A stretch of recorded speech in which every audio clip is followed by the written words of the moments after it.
இறைமொழி பேசுதே. விவிலியம் காட்டும் வாழ்க்கை பாடம் நாள் 28. இன்றைய நாளில் லேவியர் புத்தகத்தின் 9 முதல் 12 வரையிலான அதிகாரங்கள் எடுத்துரைக்கும் இறையியல் வாழ்க்கை பாடங்களை பற்றி கற்றுக்கொள்வோம். முதலாவது, முதல் பலி நிறைவேற்றம். லேவியர் 9ஆம் அதிகாரத்தில் 8 நாட்கள் குருத்துவ தயாரிப்புக்கு பிறகு ஆரோன் தன்னுடைய முதல் பலியை செலுத்துறாரு. மகிமையின் வெளிப்பாடு. ஆரோன் பலியிட்டு முடித்து மக்களெல்லாம் ஆசீர்வதித்த போது ஆண்டவருடைய மகிமை எல்லா மக்களுக்கும் தோன்றியது. வானிலிருந்து வந்த நெருப்பு. பலிபீடத்தின் மேல் இருந்த பலி பொருட்களை வானிலிருந்து வந்த நெருப்பு எரித்தது. இதை கண்ட மக்கள் ஆர்ப்பரித்து தரை மட்டும் விழுந்து வணங்கினாங்க. இரண்டாவது, நாதாப், அபியூபு மற்றும் அந்நிய நெருப்பு. லேவியர் 10ஆம் அதிகாரத்தில் மகிழ்ச்சியான தொடக்கத்திற்கு பிறகு இங்கே ஒரு துயரமான நிகழ்வு நடைபெறுது. ஆரோனின் மகன்களான நாதாபும் அபியூபும் ஆண்டவர் கட்டளையிடாத அந்நிய நெருப்பை தூப கலசத்துல கொண்டு வந்தாங்க. தண்டனை. ஆண்டவரிடமிருந்து நெருப்பு தோன்றி அவர்களை அழித்தது. இறைப்பணி என்பது நம்முடைய விருப்பப்படி செய்வது கிடையாது, இறைவனின் கட்டளைப்படி செய்வதுதான். புனிதமான காரியங்கள்ல அலட்சியம் இருக்கக்கூடாது என்பதுதான் இந்த அதிகாரம் நமக்கு கற்றுத்தருகிறது. மூன்றாவது, உணவு குறித்த சட்டங்கள். சுத்தமானவை, தீட்டானவை.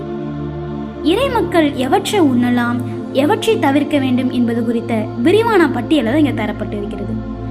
நில விலங்குகள். குழம்பு பிளந்த மற்றும் அசை போடுகிற விலங்குகள். உதாரணமா சொல்லணும்னா பசு, ஆடு. நீர்வாழ்வன, செதில்களும் துடுப்புகளும் இருக்கிறது. பறவைகள், கழுகு, பருந்து, இது போன்ற வேட்டையாடக்கூடிய பறவைகள், இவற்றெல்லாம் தவிர்க்க வேண்டும். காரணம், நான் தூயவர், ஆகையால் நீங்களும் தூயவர்களாய் இருங்கள். லேவியராகமும் அதிகாரம் 11 இறைவார்த்தை 45 இவற்றில் அழகாக சொல்லப்படுகிறது. உடல் ரீதியான தூய்மை உள்ளத்தினுடைய தூய்மைக்கு ஒரு பயிற்சியாக அமைகிறது என்பதுதான் இந்த அதிகாரம் நமக்கு கற்றுத்தருகிறது. மூன்றாவது, மகப்பேற்றுக்கு பின் தூய்மை சடங்குகள். லேவியர் 12ஆம் அதிகாரத்தில் ஒரு பெண் குழந்தையை பெற்றெடுத்த பிறகு கடைபிடிக்க வேண்டிய தூய்மை சடங்குகளை பற்றி தான் இந்த அதிகாரம் விவரித்து கூறுகிறது. ஆண் குழந்தை பிறந்தது என்றால் 40 நாட்களாகவும், பெண் குழந்தை எனில் 80 நாட்களாகவும் தூய்மை காலம் கடைபிடிக்க வேண்டும். இந்த காலத்துக்கு பிறகு அவர்கள் ஆலயத்திற்கு சென்று பாவ நிவாரண பலி மற்றும் எரிக்கப்படக்கூடிய பலியை செலுத்த வேண்டும். குறிப்பு. லூக்கா நற்செய்தியில அன்னை மரியா மற்றும் யோசேப்பு இந்த சட்டத்தின்படியே இயேசுவை ஆலயத்துல அர்ப்பணித்ததை நம்ம பார்க்கிறோம். நம்ம கற்றுக்கொள்ள வேண்டிய பாடம். ஆண்டவரின் மகிமை. நாம உண்மையான அர்ப்பணிப்போடு வழிபட தொடங்கும் போது இறைவன் தன்னுடைய மகிமையை வெளிப்படுத்துகிறாரு. கீழ்ப்பிடிதல். வழிபாட்டுல ஆண்டவர் சொன்னபடியே செய்வது முக்கியம்.